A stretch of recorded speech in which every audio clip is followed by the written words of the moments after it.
Dating fears can keep you from doing the one thing you need to do in order to find love, which is dating. But dating is harder than it has ever been between all the fake dating profiles, ghosting, rejection, people's fear of commitment, and the time and energy it can take to find a match. Many people just give up on dating. And if you are dating after a breakup or a divorce, those fears can feel even more magnified. But dating doesn't have to be so scary or complicated. Dating can actually be a fun and exciting experience if we overcome the following 5 fears that can hold us back. Dating fear number 1 is the fear of rejection. Somebody worries about being turned down or not being considered attractive enough by a potential partner, and it's scary. Like you're going to put yourself out there and then you might not be accepted. But here's the thing.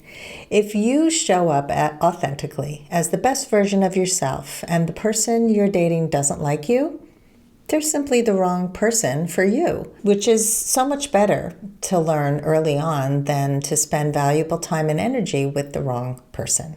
So fear of rejection is not as scary if you turn it around and reframe it as this is just not the right person for you, and there is a right person for everyone.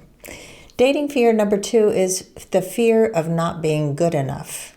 Do you feel like you don't measure up to somebody else's standards or you lack qualities that they want? Do you feel like you're not good enough to meet somebody who actually likes you and wants to see more of you and maybe even have a relationship with you? If that's the case, here's what I want you to do. Ask yourself where those beliefs come from, that belief that you're not good enough, because it usually can be traced back to one person, a relationship that didn't work out, a family member who did not honor and respect and love you for who you were. So once you unpack the origin of that I'm not good enough belief, then I want you to ask yourself if it's true. Is it 100% without a doubt true? Usually when you get to the without a doubt part and the 100% part, you will soon discover that your fear was based on false premises, and you deserve to allow yourself to have a wonderful relationship because there's somebody out there who will be your match. So a lot of our beliefs are really not true, and they come from someplace long ago, and it's our job to start to unpack it and realize the false belief. Dating fear number 3 is the fear of vulnerability. Do you feel guarded when you're on dates, afraid to open up emotionally and share some vulnerable aspects of yourself with somebody new? The problem is if you don't let your guard down, you will never have the intimacy you crave. You won't get hurt, you'll stay safe, but you also won't get intimacy. You will never be fully seen or understood, and you might miss an incredible connection with somebody really special. So what do if you have those guards up? Well, you take baby steps in letting your guard down and opening up just slowly with something small. Just saying something like, hey, I'm feeling a little nervous meeting you for the first time is a great way to start. Dating fear number 4 is the fear of commitment. Are you afraid to fully invest in a relationship because you had past experiences that let you down, or you have a fear of getting tied down to the wrong partner? This means you have work to do, and I suggest working with a therapist or a coach like me to unpack your fear of commitment so you can learn to trust somebody and to be fully committed to the right relationship.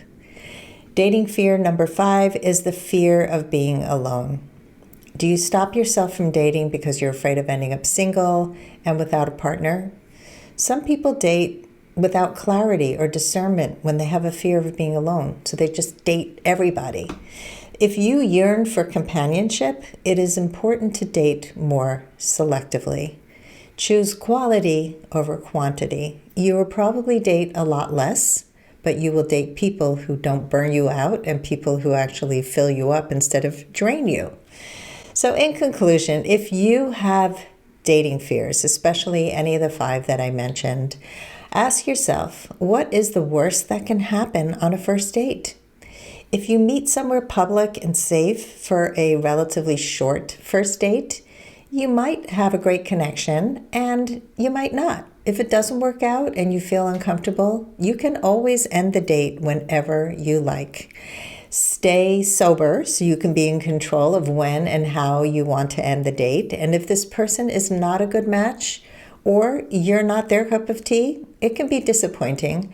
But if you learn from every experience and apply that knowledge to your future dates, you will soon go on your last first date.